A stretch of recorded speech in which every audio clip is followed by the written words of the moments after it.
Hello everyone, আজকে আমি করবো বাতাবি মাখা। অ্যাকচুয়ালি আমি দেশে গেছিলাম, এবার ওখানে গিয়ে গাছে বাতাবি দেখলাম। এবার যদিও বাতাবির মাখানোর তেমন কোনো মাইন্ডে ছিল না, বাট গাছে এত পরিমাণে বাতাবি হয়েছিল না, ভাবলাম না বাতাবি মাখাটা না করলে নয়। আর ওই জন্য মানে নিচের দিকে যে বাতাবিগুলো হয়েছিল ওগুলো এতটা ভালো পেকেছিল না, ওই জন্য ছাদে গিয়ে দেখো বাতাবিটা একটা লাঠি দিয়ে ভেঙে নিয়েছি। আর নিচে দৌড়ে এসে বাতাবিটা তুলে নিয়েছি, কেননা না এলে হয়তো নিচে কেউ তুলে নিয়ে পালাবে, খুঁজেই পাওয়া যাবে না। যাই হোক, অনেক কষ্টে পেরেছি।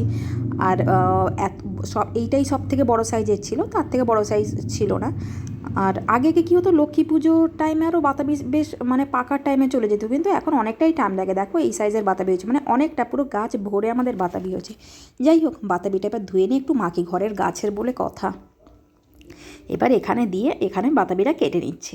আর এটা কিন্তু বটি দিয়েই কেটে নিচ্ছি, বাট আমি বাতাবিটা কাটতে জানি না। বাট বাতাবি কাটাটা এইটা আমি নতুন দেখলাম, জানি না আগে দেখেছি নাকি, বাট আমার মনে পড়ছে না। বাট আমি এইভাবে তো কোনোদিন বাতাবি কাটিনি, কাকুর মেয়েকে দিয়ে ওটা কাটাচ্ছিলাম। আর দেখো না, ও খুব সুন্দর, আমি একটা আলাদাভাবে কাটছিলাম, কিন্তু ও দেখো খুব খুব সুন্দর করে কাটছে। মানে খুব বেশ একটা সাইজ করে কি সুন্দর গোল রিং রিং রিং রিং টাইপের হয়ে যাচ্ছে।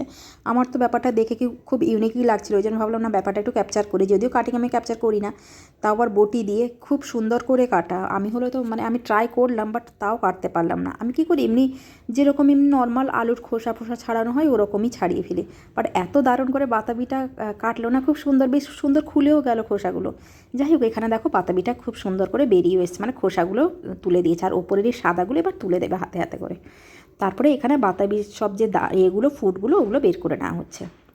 আর তোমরা একটু দেখো, বাতাবিটা কিন্তু তেমন ভালো পাকেনি। আগে আমাদের ঘরের বাতাবি না মানে পুরো লাল একেবারে হয়ে যেত, মানে এত দারুণ পেকে যেত, যা বুঝে আমরা লক্ষ্মী পুজোর সময় লক্ষ্মী ঠাকুরকেও দিতাম।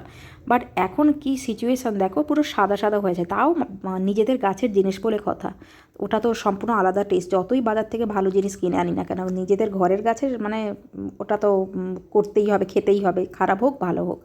এখানে দেখো বাতাবি ছাড়ানোর জন্য কম্পিটিশান চলছে। মানে বেশ ভালো করেই বাতাবিগুলো ছাড়িয়ে নেওয়া হচ্ছে। আর দানাগুলো ফেলে দিচ্ছি, যেন দানাগুলো তো টকটক হবে।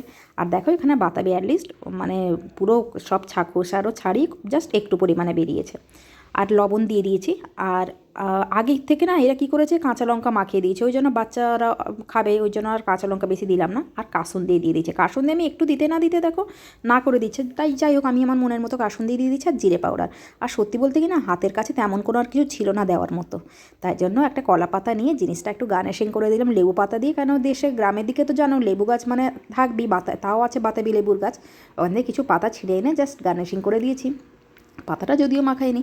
তোমাদেরও দেশে গেলে এরকম টাইপের তোমরা করো নাকি অবশ্যই জানাবে, আমার তো খুব ভালো লাগে। টাটা।